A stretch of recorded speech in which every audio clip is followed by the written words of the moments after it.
Aryavarta education એકેડેમીમાં online education માટે આપ સૌનું હાર્દિક સ્વાગત છે. છેલ્લા ઘણા વખતથી આપણે એક્ટિવ અને પેસિવ તરીકે શીખવા માટે પ્રયત્ન કરીએ છીએ. અગાઉ પણ મેં કીધેલું, કોઈ પણ ભાષા ઉપર કમાન્ડ મેળવવો હોય, પ્રભુત્વ મેળવવું હોય, એનું વ્યાકરણ બહુ મહત્ત્વની વસ્તુ છે. તેથી વ્યાકરણને જેટલા પરફેક્ટલી સમજશો તેટલું જ ભાષા ઉપર તમારું પ્રભુત્વ વધારે આવશે. તે ચેપ્ટરની અંદર આપણે એક્ટિવ અને પેસિવ તરીકે સાદા વર્તમાનથી ચાલુ કરી સાદું વર્તમાન, ચાલુ વર્તમાન, પૂર્ણ વર્તમાન, સાદું ભૂતકાળ, ચાલુ ભૂતકાળ, પૂર્ણ ભૂતકાળ, સાદું ભવિષ્ય, પૂર્ણ ભવિષ્ય, સાથે સાથે પરફેક્ટ ઓક્સિલરીઝ અર્થાત પૂર્ણ સહાયકારક ક્રિયાપદો. અહીંયા સુધીના વાક્ય એક્ટિવમાંથી પેસિવ તરીકે સમજવા માટે આપણે કોશિશ કરી. આજે જે શીખવાના છે તે અલગ પ્રકારની વસ્તુ. આમ સિમ્પલી છે. ઇન્ફિનિટિવ તરીકે જેનો ઉપયોગ થાય છે. ઇન્ફિનિટિવ એટલે ટુ ડુ, ટુ ગો. દાખલા તરીકે I have come here to teach you. We went there to play. To play એટલે રમવા માટે, ટુ ટીચ એટલે શીખવવા માટે, ટુ રીડ એટલે વાંચવા માટે, ટુ સી એટલે જોવા માટે, ટુ મીટ એટલે મળવા માટે. ટુ ડુ વાળું ક્રિયાપદ આવે એટલે એનો હેતુ દર્શક અર્થ હોય, માટે આવે. હવે એ જે ઇન્ફિનિટિવ છે, infinitive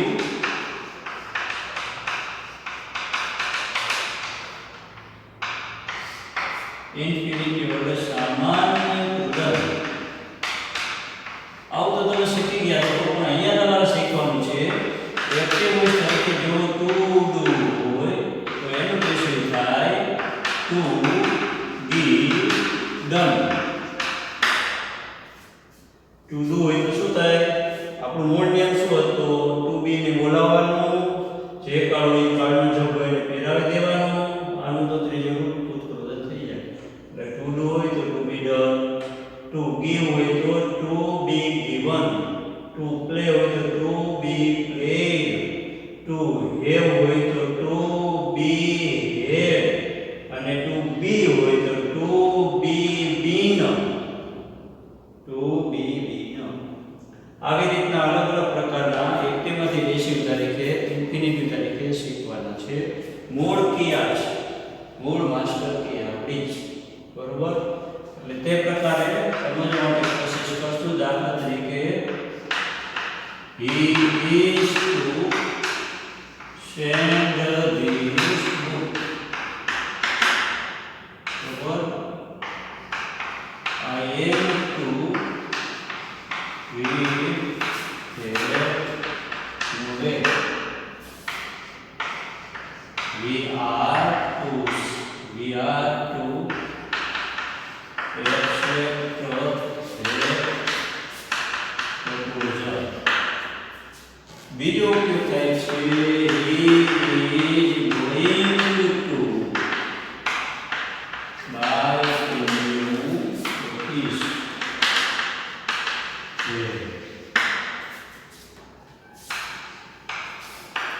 She is not going to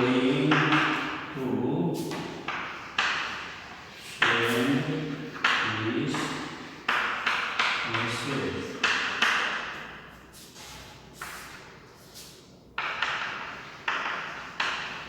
Arthur going to give us some money.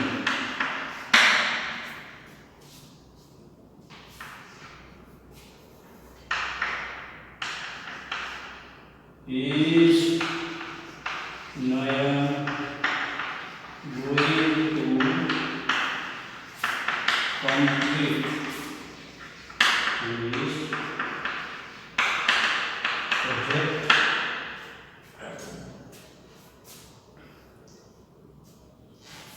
હવે જો આની અંદર દરેકની અંદર ટુ બી નું રૂપ છે. To send, to read, to accept, buy, to set, to give, to send, to be send થાય. હાવ સિમ્પલ છે. ટુ ગીવ હોય તો ટુ બી ગિવન થાય, બરોબર? ટુ ટીચ હોય તો ટુ બી ટોટ થાય. મૂળ ક્રિયાપદનું ત્રીજું રૂપ થાય. હવે બાકીનું કરતા ક્રિયાપદ છે તેનો ફેરફાર થોડોક સમજી લેવાનો. he is to send this book. તો શું કરશું? કાઢતો એમ ના રહીએ, him by him થઈ જાય. કર્મ તરીકે this book છે એટલે this book બરોબર. આલો કે is this book is to be sent. So this book is to be sent by him. બરોબર. એમ જો he is to send those books. So those books are to be sent by him. I am to read that novel. બરોબર. મારે પેલી નવલકથા વાંચવાની છે, તેને આજે કોઈ મોકલવાની છે. અને ગુજરાતી સમજી લેજો. I am to play there, મારે ત્યાં રમવાનું છે. I was to play there, મારે ત્યાં રમવાનું હતું. એમ I am to read that novel, મારે પેલી નવલકથા વાંચવાની છે. તો કર્મ તરીકે શું? that novel. તો that novel. પછી અહીંયા I છે એટલે એમ આવ્યું. તો that novel is to be read, is to be read by me. આ શું શીખી છે આપણે? ઇન્ફિનિટિવ ટુ વાળાનું પેસિવ. બરોબર. આ રિવર્સ કરી to do to be done. we are to accept that proposal. અમારે પહેલો પ્રસ્તાવ સ્વીકારવાનો છે. તો that proposal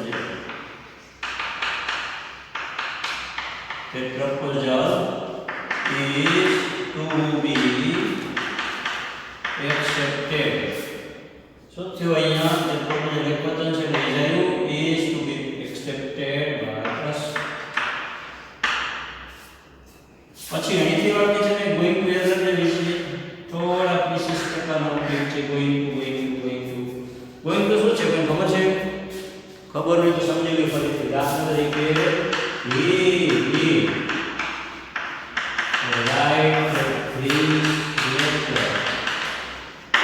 અને બીજું વાક્ય છે she will not play. આ જે બે વાક્ય છે એ કેવો કાર્ડ છે? કેવો કાર્ડ છે તો પેલા ખબર હોવી જોઈએ ને. સાદો ભવિષ્યકાળ, સિમ્પલ ફ્યુચર ટેન્સ. ગુજરાતી શું થશે આનું? ફોટો ફરી યાદ રાખવાનો, જોશે દરેક જગ્યાએ ફોટો જોઈ. he will write this letter. તે આ પત્ર લખશે. અને she will not play cricket. તેણી ક્રિકેટ રમશે નહીં. હવે ભવિષ્યકાળની અંદર એક અલગ પ્રકારનો ઉપયોગ છે. આજે છે ને he, સમજો ધ્યાન રાખજો, he will write this letter. હવે હું એમ કહું he is going to write this letter. આવી રીતની વાક્ય રચના છે. આનું આવું બને going to વાળા બનાવો. અગાઉ આવી ગયા છે. he will write this. તો he તો એના लिए this letter એના लिए બરોબર. આજે will write, will read, will play, will go તો એની જગ્યાએ going to write, going to read, going to send, going to complete every time. ગુજરાતીમાં શું ફરક પડે? તો દાખલા તે લખશે એની જગ્યાએ તે લખવાનું છે. મારા પિતા આવશે, મારા પિતા આવવાના છે. અમે સોમનાથ જશું, અમે સોમનાથ જવાના છીએ. હવે લખશે લખવાનું છે, આપશે આપવાનું છે, ભણાવશે ભણાવવાનું છે. આવું જ્યારે ભાષાંતર કરવાનું હોય ત્યારે ગોઈંગ નો ઉપયોગ થાય છે. અહીંયા ગોઈંગ ટુ એટલે જવું એવું નહીં. ગોઈંગ ટુ એટલે જવું એવું નહીં. તો આમ સમજી લો તમને એમ કહે કે he will go there. આમ શું થાય? તો he is going to go there. આવું થાય છે બરોબર. ગુજરાતી શું થયું? તે ત્યાં જશે, તે ત્યાં જવાનો છે બરોબર. એ ગોઈંગ ટુ એટલે અહીંયા આ ગોઈંગ ટુ એટલે જવું નહીં. ગોઈંગ ટુ એટલે will સમજવાનું, ભવિષ્યકાળ સૂચક સમજવાનું. એટલે he will write this letter. તે આ પત્ર લખશે, તે આ પત્ર લખવાનું છે. તો he is going to write બરોબર. અહીંયા લખવા જવાના છે એવું નહીં. કેવી રીતે કરવું? તો ગોઈંગ ટુ ની એટલે હાલે બોલાય છે. હાલે ગોઈંગ ટુ હાલે બોલાય, ગમે ત્યાં ગોઈંગ ટુ હાલે બોલાય. Going to write, going to read, going to send, going two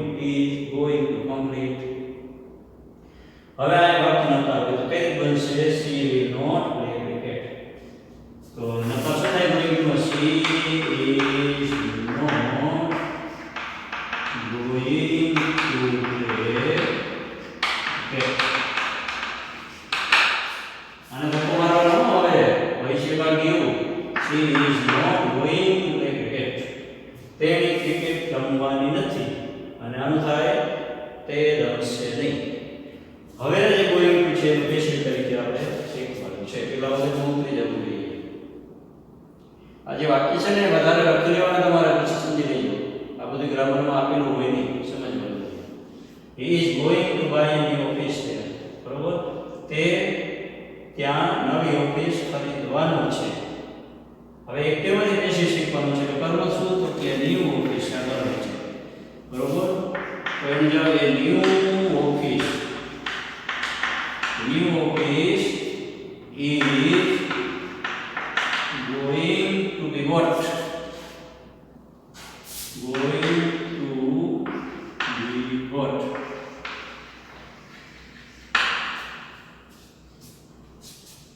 To do ne? Going to by going to be what? By him. Yeah. Going to review the going to be going to start, going to be started, and she is not going to send this message. તેણી આ સમાચાર મોકલવાની નથી. ગુજરાતી શું એ going to જવું નહીં પડે. She is not going to send this message. કર્મ શું? This message. This message is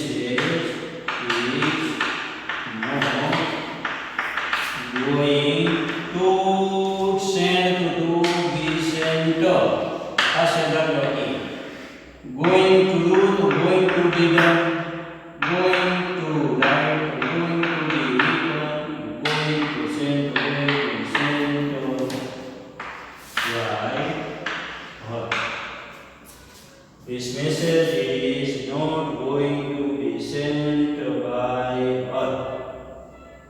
Father was going to give us some money. પપ્પા થોડા પૈસા આપવાના હતા.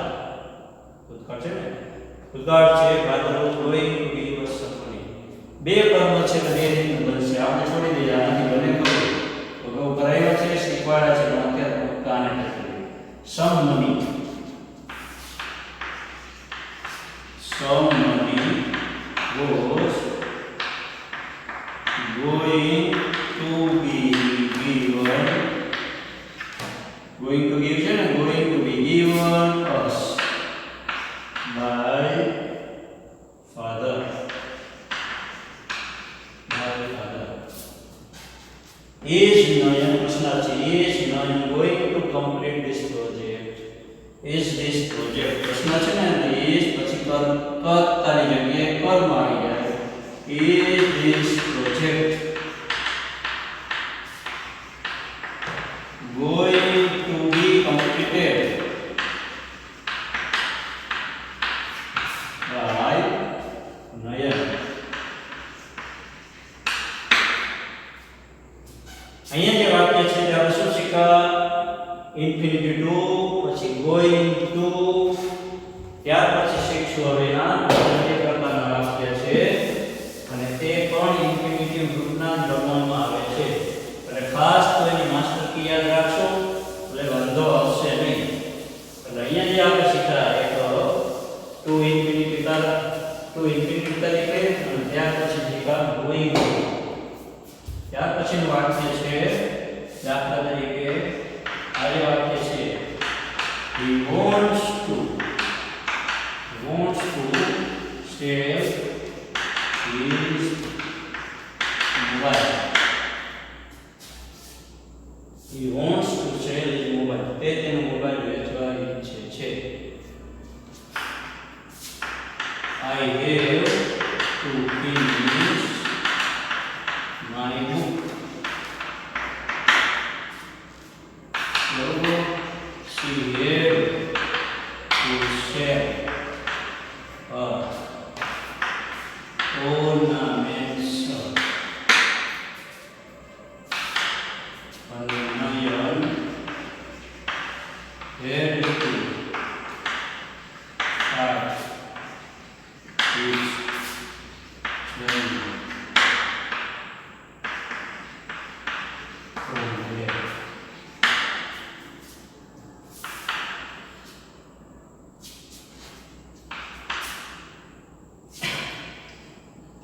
પછીના વાક્ય છે ને વોન્ટ ટુ, હેવ ટુ, પછી ગોઈંગ ટુ, ઇન્ફિનિટિવ અને ત્યાર પછીનું વાક્ય છે દાખલા કે this puzzle is too hard to solve for a clever student.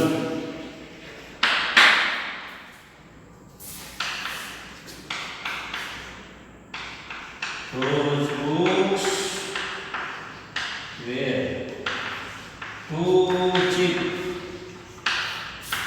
to purchase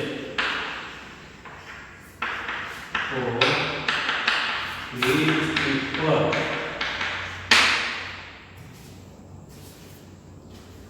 So he wants to sell this mobile. अब બે વસ્તુ યાદ રાખજો, કરતા અને કરવું ગુણ રમતા છે. શું કોણ તો કે શું તો કે જીવનમાં બરોબર. wants to છે ને બરોબર. so wanted to be sold his mobile. કરવું છે ને his mobile. his mobile. આ રીતે છે સાદો વાક્યમાં ને his mobile is wanted to be sold by him. क्यों सो આ સાદો વર્તમાન છે અને is wanted મોબાઈલ નો બદલા wanted અને to be sold by him. અને he wants to buy radio. Radio is wanted to be sold by him. Am I પછી I have to finish my work, my book. બરોબર. તો I have to finish કરતા I છે, my કર્મ છે બરોબર. have to finish, had to finish, has to finish. તો my book કર્મ છે, my book બરોબર has to be finished.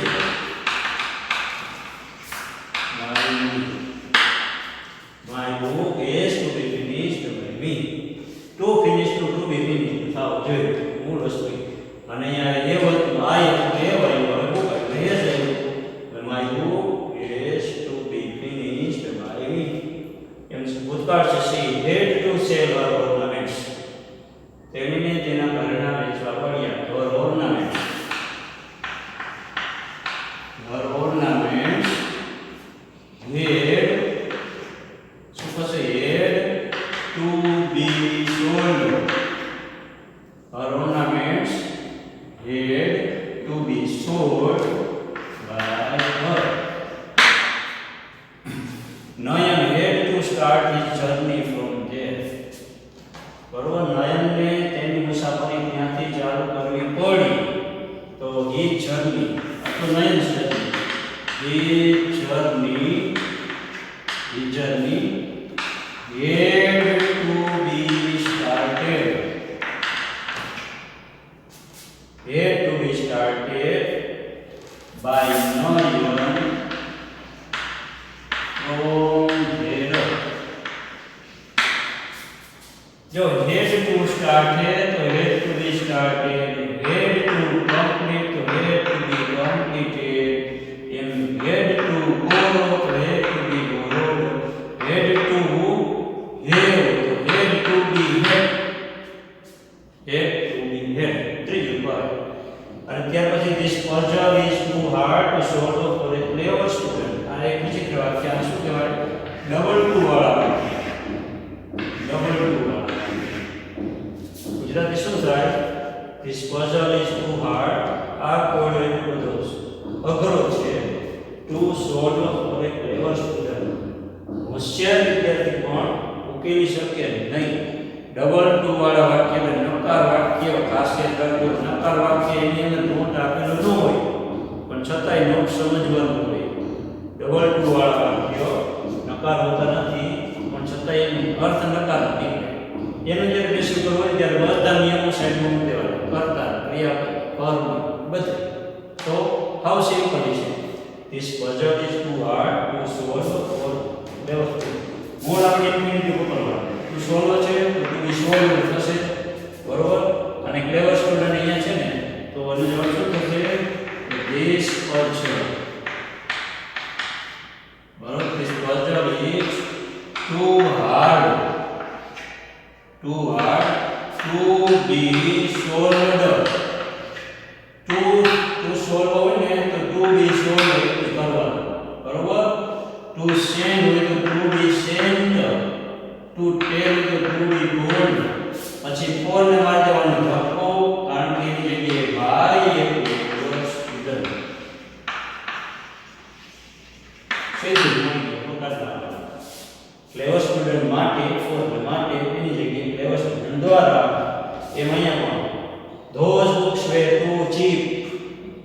to purchase for these people. Those books were too costly or cheap નું વિરોધી. Those books were not too cheap. એટલી બધી સસ્તી ને એટલી બધી મોંઘી હતી કે પૈસાવાળા લોકો પણ ખરીદી શકે નહીં. Costly. Those books were too costly to purchase for these people. So those books were બરોબર too costly. શું કરવાનું? To be purchased by rich people. પૈસાવાળા લોકો દ્વારા પણ ખરીદી શકાય નહીં. હવે આપણે જે એક્ટિવમાંથી પેસિવની જે યાત્રા હતી અહીંયા સુધી પહોંચી આપણે. બરોબર, સાદા વર્તમાનથી ચાલુ કર્યા હતા, એકદમ નાના નાના વાક્ય શરૂઆત કરી. સાદું વર્તમાન, સાદું ભૂતકાળ, સાદું ભવિષ્ય, ચાલુ વર્તમાન, ચાલુ ભૂતકાળ, ચાલુ ભવિષ્ય થતું નથી.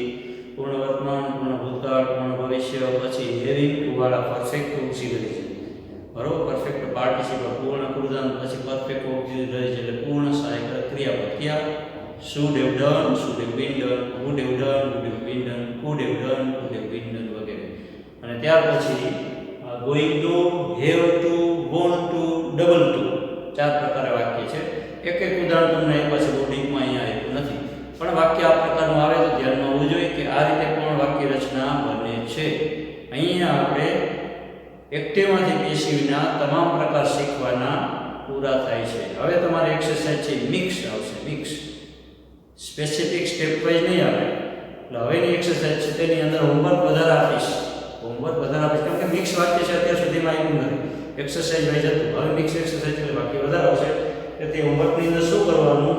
તો હોમવર્કની અંદર તમારે જે કરવાનું છે એ ઇન્ફિનિટિવ તરીકે એક્સરસાઇઝ 15મી ધોરણ 11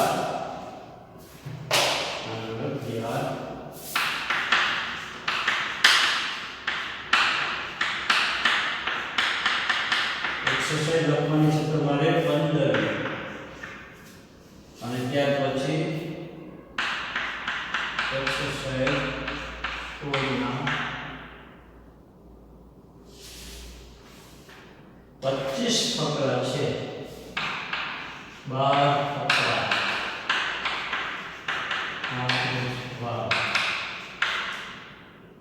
બરોબર, પાના નંબર 123.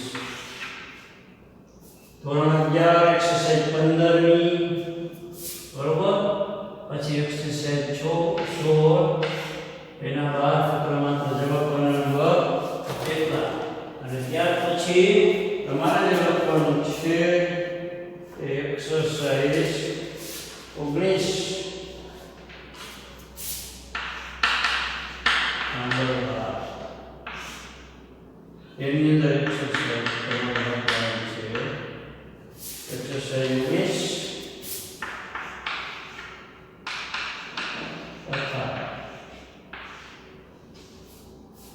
20 ના 25 વાક્યો.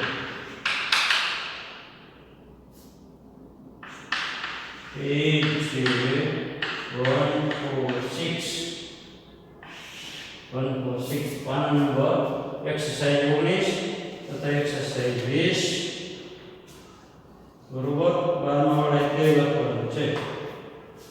પાસે રાખજો. જોઈ નવા જૂની ગ્રામર હોય તો પાના નંબર આગા પાછું હશે, પણ હું એક્ટિવમાંથી પેસિવ શીખી છે એની એક્સરસાઇઝ છે નામાં તે જ પ્રકારનું છે. અહીંયા આ ચેપ્ટર આપણે પૂરું કરશું. આવતા વખતે મિક્સની થોડી પ્રેક્ટિસ કરશું. એક્ટિવમાંથી પેસિવ, પેસિવમાંથી એક્ટિવ તરીકે. બરોબર, રોજે રોજનું જેટલું થાય એટલું કરતા જશો તો તમને પણ મજા આવશે, અમારી મહેનત પણ સફળ થશે. તો આજે અહીંયા પૂરું કરીએ છીએ. અસ્તુ. જય હિન્દ.